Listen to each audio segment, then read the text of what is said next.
Mga kasama, tinataya po ng mga tinataya ng mga eksperto na humigit kumulang 2 kilo ang nadadagdag sa ating timbang kapag holiday season.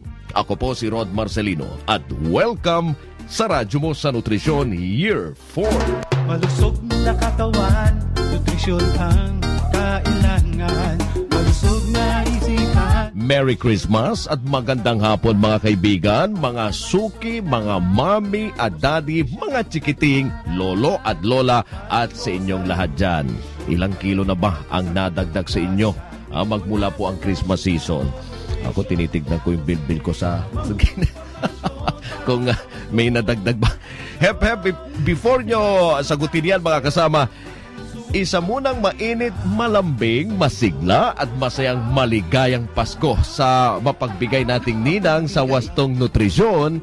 Di lamang kapag Pasko kundi buong taon mga kasama. Ang Executive Director ng National Nutrition Council, si Assistant Secretary of Health, Bernie Flores. Ako nung nag-umpisa pa lang yung December 1, panay na yung tawag ko ng ninang kay Asek makapal naman ng aking tenga. Parang wala lang narinig, ma'am, no? Magandang hapon din. po, Merry Christmas ma'am. to you, Rod. At magandang hapon. Magandang hapon din po sa mga listeners at saka sa buong mundo na, hindi lang dito sa atin, 5 days to go na lang po. Christmas na. Ang bilis. Actually, matagal na, ilang linggo nang nakakaraan. Christmas feeling na natin, di ba? Well, 11 days na po bago mag-New Year at marami-rami pang handaan at parties ang ating mapupuntahan. At sabi mo nga, Rod, gaano ba ilang kamo ang nadadagdag during Christmas? 2 kilo. Mabuti ka pa, 2 kilo. Ako, before Christmas, meron na nadagdag. May nadagdagan naman. Opo nga, ma'am. Tiyak, by the time na 3 Kings, abay naku, masikip na naman ang trousers at t-shirts ko. Ano kaya ang magandang sistema para mag-enjoy sa mga kainan ngayong Kapaskuhan, pero hindi naman magiging overweight at malalagay sa alanganin ang ating kalusugan? Kasi parang naman kasing tayo, parang hindi natin or ina-advise natin wag mag-enjoy kasi 'di ba ang food sa atin sa Christmas talagang yun ang enjoyment. At paminsan yung mga hindi natin kinakain yung buong taon doon na lang na natitigman. So ano bang paraan para mag-enjoy nang hindi naman natin gagawing ang sarili nating overweight at malagay sa alanganin? Siguro mas maganda kung itanong natin sa ating guest resource person yung mga tanong na ganyan. Kasi ako hindi ko masasagot yan eksakto. At ang atin pong bisitang resource person ngayong hapon ay taga Research Utilization Management Division ng Food and Nutrition Research Institute. Siya po ay isang science research specialist too. At ako po ay walang tinutukoy kundi si Miss Josefina Gonzalez. Nakasama na po natin siya noon. Gulay yata yung ating usapan topic natin, ma'am. At yun din yung ating isinali sa 21st KBP Goldie Love Award. Yan. So maraming salamat, Josie. At welcome dito sa ating Radyo Mo sa Nutrisyon. Welcome muli. Maraming salamat din po, Asek and Sir Rod. And Merry Christmas po sa ating mga listeners. Merry Christmas talaga. Feliz Pascua también. Sa inyo? Po. Sa inyo po, ma'am. Okay, so diretso na po tayo, ma'am, sa ating talakayan ngayong hapon. Gaya ng tanong ko nga kanina, paano po makakasiguro na makakakain ng healthy ngayong holiday? Dahil puro hamon yung nakikita natin sa mesa, puro mga matatamis na pagkain. Paano? Yung mga mga foods. Matatamis, matataba, maalat. Mamantika. Paano nga ba, Ma'am Josie? Ang masasabi ko lang po, talagang hindi natin maiiwasan. Pero kadalasan sinasabi nga nila na yung mata daw natin ang unang-unang kumakain. Diba? Kasi diba pag marami po tayong nakikita, tendency talaga mapapakain ka. Diba? Hindi mo mariresist, diba po? Yun na ibig sabihin ng takaw tingin? Yes, opo. Pero ma'am, may nabasa po akong article na sabi din, psychologically, pag may nakita ka, talagang nagwe-wet yung appetite mo. Parang talagang gusto mong kumain. Pero so natural yun. Opo, natural po yun. Pero kung talaga po tayo ay health conscious, isipin na lang po natin na, ay nako, ang ilalagay ko sa katawan ko, ilang calories ang malalagay niyan. O maipapasok mo sa katawan. So, kailangan daw po na para po mas ganda ang ating pagkain kahit na po, halimbawa, usually, uso ngayon yung buffet, no? Pag nakita mong buffet, nakalatag lahat dyan, pumunta ka dun sa mga green, yung mga salads muna. At sa pamamagitan lang na appetizer na salad muna, mafu-full ka na, mabubusog ka na. So, ang gagawin mo dun sa iba pa mga dishes, yung mga meat na yan, patikim-tikim na lang. At least naiwasan mo yung cholesterol. Naku, parang mahirap ata yun. Diretso ka muna sa salad. Oo. Kasi po, appetizer, yun naman talagang inuuna. Oo, pero bakit ba ang lakas nating kumain tuwing holiday? Kasi normally hindi naman, di ba? Opo. Oo, pero pag holidays talaga, bakit? Lalo na ng Kapaskuhan. Opo, ma'am. Yun nga po ulit, babalik ulit tayo sa sinasabi nilang psychologically daw po. Oo. Alam ng tao, nasa isip natin, ako, Pasko ngayon, maraming handaan, maraming party. So, parang hinahanda mo yung sarili mo, kakain ako ng marami. Pero ma'am, at the back of your mind, dapat sabihin natin, ako, ang cholesterol, ang asukal, ang taba.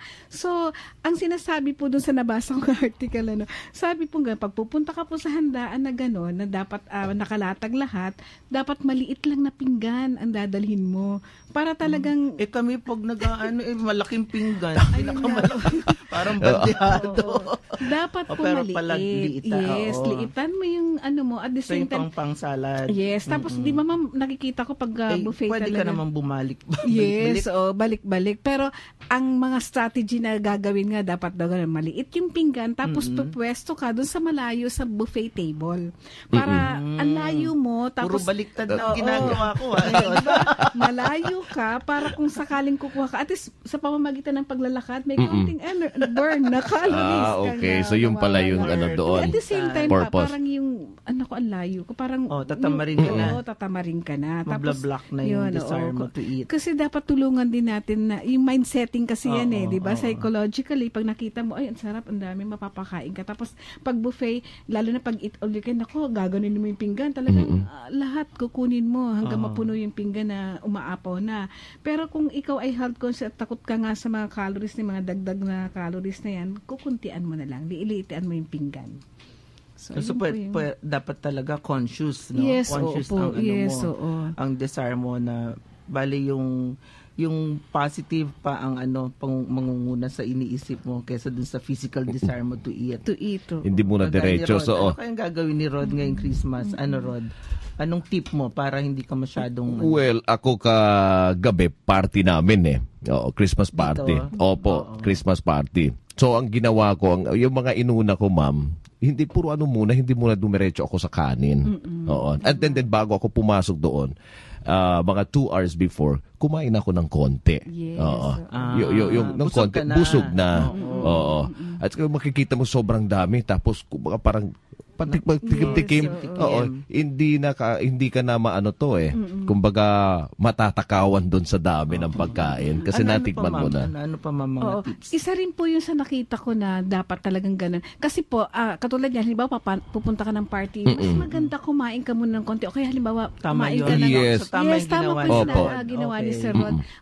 Ang maganda nga po yung hindi naman yung calorie-based na snack or na item ang kainin mo. Halimbawa, fruit. Opo. Kumain ka muna isang saging o kaya na isang apple para medyo filled up ka na. Pagdating mo dun sa handaan, hindi ka na masyadong gutom na gutom. So, parang natatakaw lang yung mata mo tapos may naiintriga ka dun sa mga nakahanda. So, titikman mo. At least konti na lang. Konti. Kasi ganun talaga. Saging yung inuna ko kahapon. Yes. At saka isang manok. Opo. Pero actually, yung mga tao rin kasi kailangan din i-set yung mind na pagpunta sa handaan, hindi lang pagkain. Correct. Tukoy, di ba?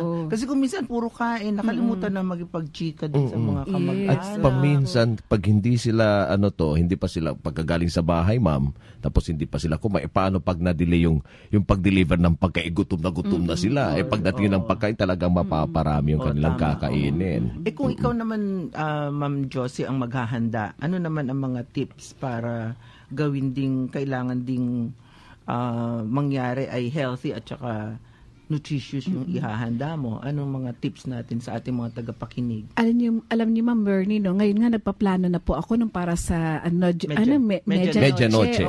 So ang gagawin ko po, hindi po ako dun sa mga usual na hinahanda. No, gusto ko meron naman twist ng konti. So katulad halimbawa po ng pasta, 'di ba? Hindi naaalis yan sa sa mesa pag may yung yung medianoche o spaghetti, mga macaroni. So ang gagawin ko po, gagawa po ako ngayon ng nakaplano ko po, gagawa po ako ng pasta with talinum o kaya naman po yung, di ba po yung mga indigenous na gulay, kasi meron pong recipe ang FNRI na gano'n, yung pasta with kulitis or talinum. Yun. So at least po yung mga bata. Meron ka pa bang makuhang meron po akong Ay ma'am, kami sa mga palengke. Ma'am, sa UST ang dami namin tanim. Sino naman pupunta sa UST? Meron, pero ma'am, hindi ko siya nakikita sa market. Sa palengke. No? Sa mga supermarket po, meron pong kulitis ako nakita. Sa mga supermarket, meron pong fresh na yan. Tapos po yung talinum, wala po ako masyado. Pero madali lang. Marami siya sa mga, tabi-tabi. Yes, parang ornamental siya. Pero actually, it is an indigenous na gulay. So, para siyang salad. Yes po. Pwede mo siyang gawing salad. Instead po na regular na salad, tapos yung mga dressing mo, instead na yung mga mayonnaise, ang gagawin ko po yung vinegar. Yung parang sabihin na natin na vinaigrette. Yan. Para less bawas po calories. So, hindi naman mawawala yung salad and pasta, pero iibahin lang natin. Pero parang hindi magandang mag-spaghetti with talinum. Ay, opo. Hindi po bagay ang... tatanggalin yun ng mga bata. Opo. Hindi po bagay yung spaghetti. Unless, ang bagay po, yung... i-ground mo, pwede bang hindi po, o kaya ma'am. Actually, mo ng ma'am, pino? Tinest namin siya sa mga bata, no? Hindi nila masyadong nahalata. Kasi parang akala nila, sabi namin, herbs yan, na pampadecor, parang gano'n, dahon-dahon na green, gano'n. Tapos parang minas up lang namin ng cheese, mga damihan lang yung cheese. At tinago. Wise Pero may ganun gulay. Ganun ba dapat ang mga nanay wise? Opo. Dapat talaga mag-iisip ng kakaibang paraan para kasi po ang sinusulong natin yung magkonsumo sila ng gulay talaga, lalo na mga bata. No? Kaya lang kasi pagka Christmas Eve, ang spirit parang hindi tayo sanay na makakita ng mga gulay sa handaang pang-Christmas. Opo. Paano ba natin babaguhin yung ganong mindset natin? Actually, ma'am, talagang dapat nagre-rely sa preparation. Katulad yan, hindi ka naman pwedeng maghanda ng pinakbet dyan o kaya ng chop suey lang dyan. So, ang ginawa po namin ako po, nakaplano po ako na gagawin ko pong tempura. Like for example, yung okra, pwede ko siyang gawing tempura. So, hindi ba fatty yun?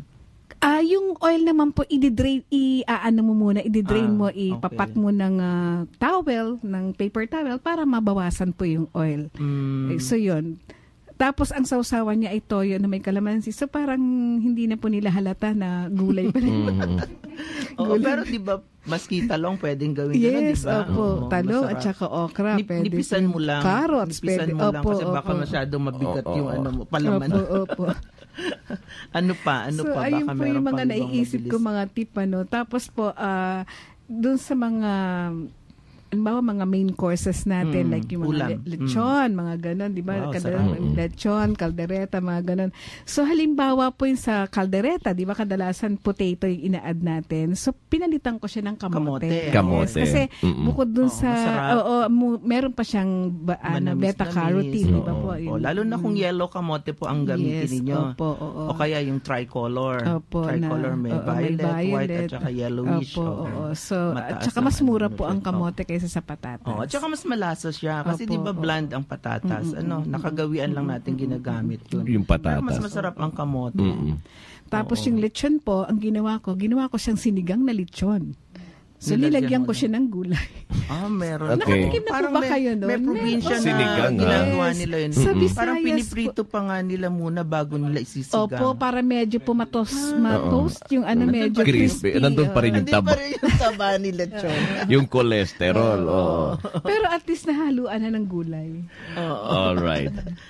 Anyway, naku talaga, sigurado mamaya marami itong magtatanong. Mga kasama, kung meron po kayong tanong kay Asek Bernie at sa ating studio resource person, text lang po kayo sa 0921-431-1044. Yan po for smart users. At para naman sa Globe, 0927-650-6795. At sa Sun subscribers ay 0942 0917-570-0106. Pwede rin po kayong tumawag sa 882-2374 at pwede niyong pakinggan muli at mapanood pa ang ating episode ngayon at yung mga nakaraan mga kasama sa Radyo Mo sa Nutrisyon Channel, youtube.com/Radyo Mo sa Nutrisyon. Opo, at pwede rin po tayong maging friends. I-like lang po ang aming fan page sa facebook.com/Radyo Mo sa Nutrisyon. Isang word lang po, Radyo Mo sa Nutrisyon. At pwede nyo rin po kaming i-follow sa twitter.com/Radyo Nutrisyon. Ayan, eto na po mga kasama. Ang isa sa pinakahihintay ng lahat, ang text question of the day. Ninang? Okay, magbigay po ng isang paraan, isa lamang po, upang makaiwas kumain ng napakarami sa mga Christmas party. Ayun, i-text lang pong inyong sagot sa ganitong format, full name, space, address, space, sagot at isend po sa 0919-884-0659. Ang unang 6 na makakapag-text ng tamang sagot mga kasama mananalo po ng tig 50 pesos na cellphone loan. Magbabalik ang Radyo Mo sa Nutrisyon. Radyo Mo sa Nutrisyon. Sa pagpili ng pagkain, iwasan ang tatlong sobrang maaalat, mamantika at matatamis na pagkain. Tulong ito upang maiwasan ang hypertension at mga sakit sa puso. Gutom at malnutrisyon, sama-sama nating wakasan. Isang masustansyang mensahe mula sa National Nutrition Council ng Department of Health. Bawal ang pasaway. Kumuha lang ng kanin na kayang ubusin. Bawat butil ng kanin ay mahalaga. Gutom at malnutrisyon, sama-sama nating wakasan. Isang masustansyang mensahe mula sa National Nutrition Council ng Department of Health. Radyo Mo sa Nutrisyon. Nagpapatuloy po ang Radyo Mo sa Nutrisyon at ang ating very helpful topic ngayon ay healthy eating for the holidays. At ang kasama nating guest resource person, si Suki na rin po natin, ay si Miss Josefina Gonzalez, Science Research Specialist 2 ng Research Utilization Management Division ng Food and Nutrition Research Institute dyan po sa Bikuta ng Department of Science and Technology. Yan. Okay. Ma'am Josie, paano ba gumawa ng healthy eating plan for the holidays muna? Oo.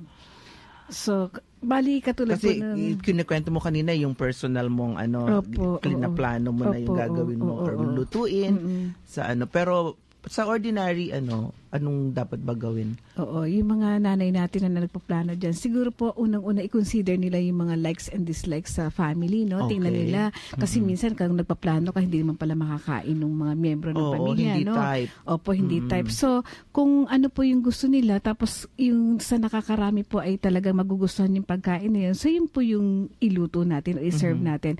At mag-ano rin sila, yung mag-research din sila, yung tumingin din sila sa mga recipe books. Marami po dyan na para hindi yung palagi na lang na ordinary, yung usual na hinahanda pag Pasko, medianoche, gano'n. So tumingin din sila, kasi mayroong mga kakaibang recipe dyan na para naman may baka naman element. mahal. Marami naman po mga recipe book na gumagamit po ng mga mumurahin lang na mga ingredients. Para naman po dun sa mga miyembro ng pamilya nila, meron namang element of surprise. Ano kaya ang ihahanda ni nanay?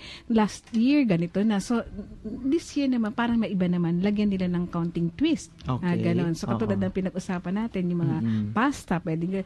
And then yung salad, instead na yung halimbawa mga fruit salad na hindi yung cream, tamis sobra, no? Gumawa ka na lang may cream na may sweetened condensed milk ka pa. Oo. So meron po akong isang recipe na i-share. Yung halimbawa, instead na fruit salad with cream, pwede nilang gawin na fresh fruit salad din. Pero ang gagawin mo, magbo-boil ka lang, magka-caramelize ka ng sugar and calamansi juice.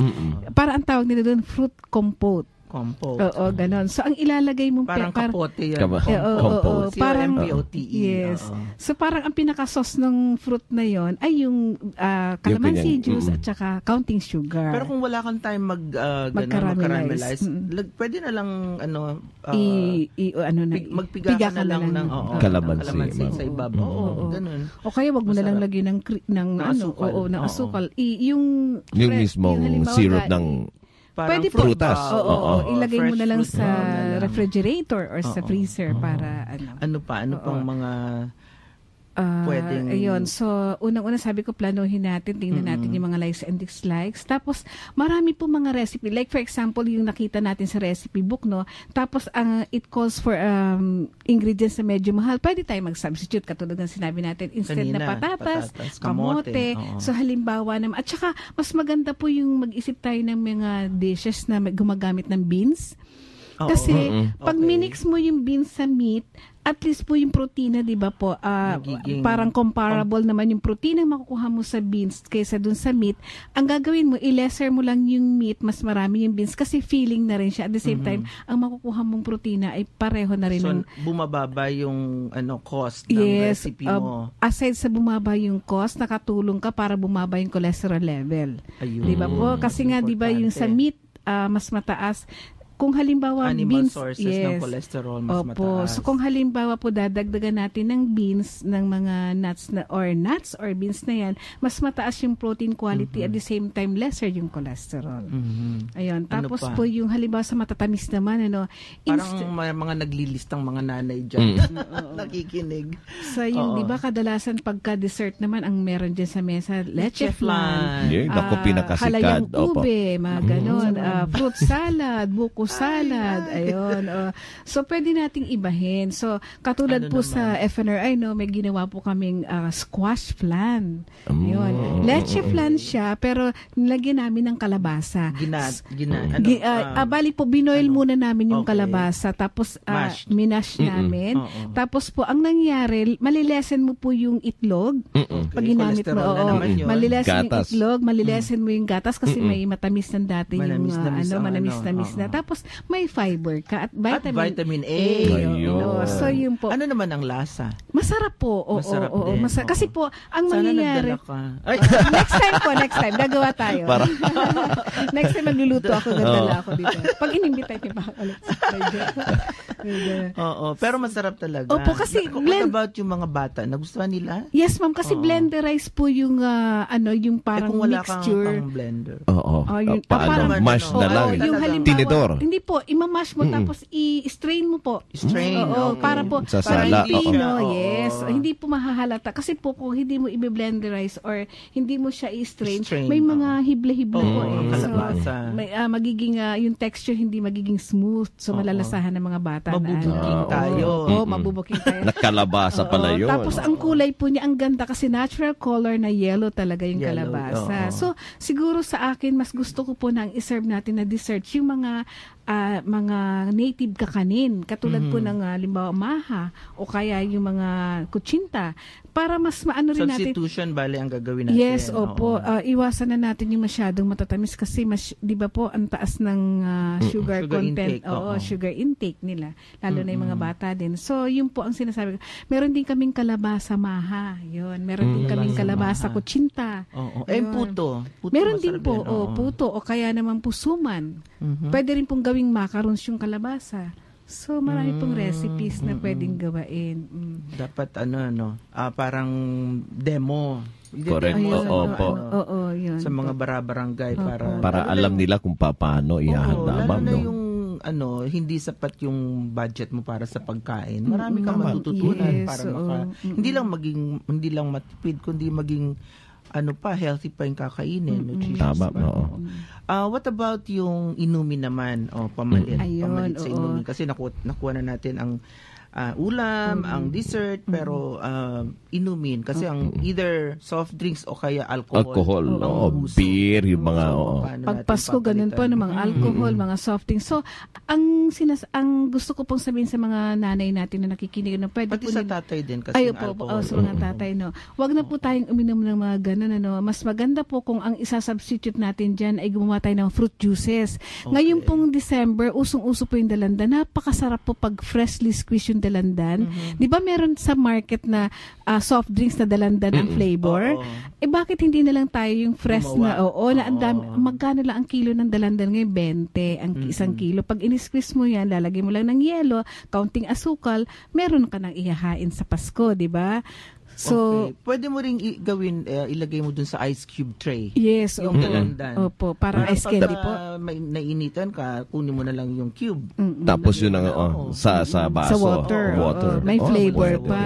May flavor pa. Tapos yung mga, katulad din po ng kamote juice, di ba? Kamote tops juice. Ano yun? Papakuluan mo lang? Yung kamote po yung mismo. kamote. Kamote. Lalo na po yung mga kulay violet para po maganda yung kulay. Di ba? Parang ang tingin nila nako parang yung parang binili, violet, parang binili na sa market na mga may kulay na drinks, no? So pakuluan natin yon, and then lagyan po natin ng yelo at ng kaunting asukal at kaunting kalamansi. Pero ang tip ko lang sa mga nanay, hindi po dapat ini-store ng matagal sa rep kasi mapait po, pumapait. So dapat po pagkatapos ilaga, lagyan mo na ng yelo at iinumin na agad. Huwag nang patagalin kasi na-experience po namin yung pag pinatagal mo sa rep, mapait na po siya. Nag-iiba yung lasa. Yes, may bitter taste po. Ano pa ang mga ano? So, yun lang, fruit juices, ano pa ang pwedeng fruit gawin? Juices. Kung halimbawa, pamalit sa ating alcohol. Oo. Meron naman pong nabebenta ngayon, ang dami-dami na pong usong fruit wine, ang tawag, yung mga Big Nine wine. Big Nine. Meron po tayo. Nagsabi sa akin kahapon sa Davao, may nag-demo daw kasi nag-food fair sila doon. Nag-demo ng mga fruit wine. Ang sarap-sarap daw nung duhat at saka Big Nine. Actually, tapos bestseller mura lang po. isang Yung bote. Bestseller siya sa mga wine. Pag tiningnan mo Wine sa store. mga wine store, meron na sila pong gano'n. Na ano ko po yan, sa bandang Alabang po, meron pong store na gano'n na mga fruit wine sila. Meron nga ako nakita po, Lanzones wine. So kakaiba siya. Tapos, ang alcohol content niya lesser lang po kaysa doon sa ordinary. Kung gusto nila pong mag-wine pa rin sila. Or pwede ka naman mag-mix ng, alam mo, gagawa ka ng fruit punch, di ba? Lalagyan mo ng kaunting gin, kasi kung gusto talaga nila na may spirit, kaunti lang, tapos lagyan mo ng maraming juices. Pineapple juice, orange juice, o at least hindi po totally yellow. Yes, yellow. At least hindi po totally alcohol. Nandun pa rin yung nutrition. Okay. Walang gustong mag-jetaro, di ba? Kapag ganitong panahon ng Kapaskuhan. Once a year lang daw, ma'am. Nangyayari. Nais talaga nating mag-enjoy ng husto ang ating mga paboritong pagkain. Pero paano tayo makapag-enjoy ng hindi tayo madagdagan ng labis na timbang at hindi tumaas ang kolesterol at sugar sa ating dugo? Ayon sa mga eksperto, hindi naman po gaanong mahirap. Nag-share nga sa atin kanina ang ating guest resource person. Kailangan lamang ay konting guidelines gaya ng sa mga sumusunod po. Sa mga handaan, piliin lamang kainin ay mga prutas, gulay. Iwasan po masyadong matatabang karne, yung pinirito at sobrang matatamis. Hinay-hinay din po sa mga appetizer na mayaman sa calories gaya ng yung ma-creamy na sauce, yung butter, lalo na yung salted butter. Kung may butter na kunin nyo na lang po yung unsalted butter. At pati na rin whipped cream, hinay-hinay lang po dyan. Piliin po yung mga low-fat na ready-to-use sauces at dressings kung kayo naman ang mag-prepare. Piliin din po yung mga inihaw sa halip na mga piniritong pagkain. Of course, iwasan po yung alcohol dahil makakasama yan sa inyo. At huwag nyo rin kalimutan ang balanced diet at exercise hanggang sa susunod na imbitasyon sa isa na namang handaan. At galing sa ating co-host na si Rod, kumain muna bago pumunta sa handaan. Especially fruits kasi high energy din po, lalo na saging. High energy yan, sabi natin pwede ring apple, ganun. Basta kakain lang ng konti kasi baka naman yung kain mo marami rin. So maraming salamat po sa ating guest resource person na si Miss Josefina Gonzalez, ang ating suki galing sa Food and Nutrition Research Institute. Ang kanyang specific na division doon ay Research Utilization Management Division. Siya po ay isang science research specialist too. So maraming salamat again, Miss Josefina Gonzalez or Josie. Baka meron ka pang last few parting words para sa ating tagapakinig. ang masasabi ko lang, Dabi, sabi natin, mahirap mag-dieta, no? Hindi natin talaga, baka sabihin naman, napaka-stricto naman natin dahil kung ano-ano. So, basta kung kumain na, halimbawa po, talagang nag-indulge tayo, na nasayahan tayo sa pagkain, basta wag na lang kalimutan na gumawa sila ng paraan para ma-burn. Halimbawa, tumakbo ka, sumayaw ka sa party, ng hataw ang sayaw, para po mas maraming calories ang ma-burn natin. Yun lang po. Huwag pong mag-guilty, yes, diba? opo, Kasi maka-depress yung Correct. Oo. Kasi may ano rin po pala yan, psychological effect. Halimbawa, pinigil mo yan, hindi ka, nagkikrave ka pa, lalo po mapapadami yung kain mo kasi pinigilan mo. So, bigay, ano na lang po. So, yun lang. Maraming salamat po, Ma'am Bernie and Sir Rod. Thank you po sa pag-imbita ulit. Maraming salamat din sa pakikinig sa ating mga listeners at Merry Christmas po. Oo, Merry Christmas din sa iyo. Ayan, maraming salamat once again, Ma'am Josefina Gonzales. Marami tayong natutunan doon. Very practical pa. Very practical, Ma'am. Especially mga misis. Kaya sinasabi nyo nga kanina, Ma'am, siguro yung iba'y nilista na nila. At marami na rin mga father at saka tatay ang nag-prepare. Marami rin sigurong natutunan ang ating mga tatay. Alright. Dinang Bernie, Ma'am, narito na ang ating 6 lucky texters na nagwagi po ng tig 50 pesos na cellphone load. Ito po ay sina. Unang winner of 50 pesos, si Rosalid Manalo from Barangay Aguila, San Jose, Batangas. Sagot niya, Ma'am, dapat maliit na pinggan ang kunin. Sundin mo yan, Rosalie. Dapat gawin mo yan, Rosalie. Pangalawang winner from Sampaloc, Manila. Ang sagot niya, Ma'am, dapat malayo sa pagkain para mapagod sa pananaka. Umupo sa malayo sa Umupo. Anong pangalan niya? Ang pangalan niya, Ma'am, ay si Magiting Soriano. Magiting. Magiting Soriano. Magiting. Ang pangatlong winner naman from Digos Lopez, Quezon. Ang kanyang sagot, kumain ng konti lamang at pumwesto malayo sa buffet table. Si Paula Avellanosa naman ang pangatlong winner natin. Ma'am, pang-apat na winner from Sucat, Paranaque. Ang kanyang sagot ay maliit na plato ang gamitin. Tama. Congratulations to Danny Bertos. Pang-apat na winner. Panglima na to, si from Barangay Pinagsama, Taguig City. Taguig ang kanyang sagot, kumain muna ng prutas para hindi na makakakain ng marami. Ayun, congratulations Bernie Ignacio. Congratulations Bernie. At ang ating panghuli, Ma'am, yung pang-anim ay from Opao, Mandaue, Cebu City. Use small plates only. In English pa, no? Ni Anise Pengson. Anis Pengson. Anis, thank you very much at sa lahat ng ating mga winners. Congratulations sa inyong lahat. Maraming salamat mga kasama sa inyong patuloy na pagtangkilik sa Radyo Mo sa Nutrisyon. Tandaan dito po sa Radyo Mo sa Nutrisyon, bubusugin namin kayo sa impormasyon. At sisikin namin kayo ng mga tip tungkol sa tamang nutrisyon. At tutulungan namin kayong iwaksi ang mga maling gawain kumukontra po sa mabuting kalusugan. Bastong nutrisyon, impormasyon. Solusyon, positibong aksyon. Tandaan lamang po, malusog na katawan, malusog na isipan, para sa malusog na mamamayan. Ako po inyong lingkod, Assistant Secretary of Health, Bernie Flores. At ako naman po si Rod Marcelino. Kami ang inyong mga kabalikan sa kalusugan at wastong nutrisyon. Dito sa Radyo Mo sa Nutrisyon. Merry Christmas! Merry Christmas, Ma'am Bernie. Merry Christmas, Rod. At sa lahat ng kapakinig. Malusog na katawan, nutrisyon ang kailangan. Malusog na isipan, nutrisyon ang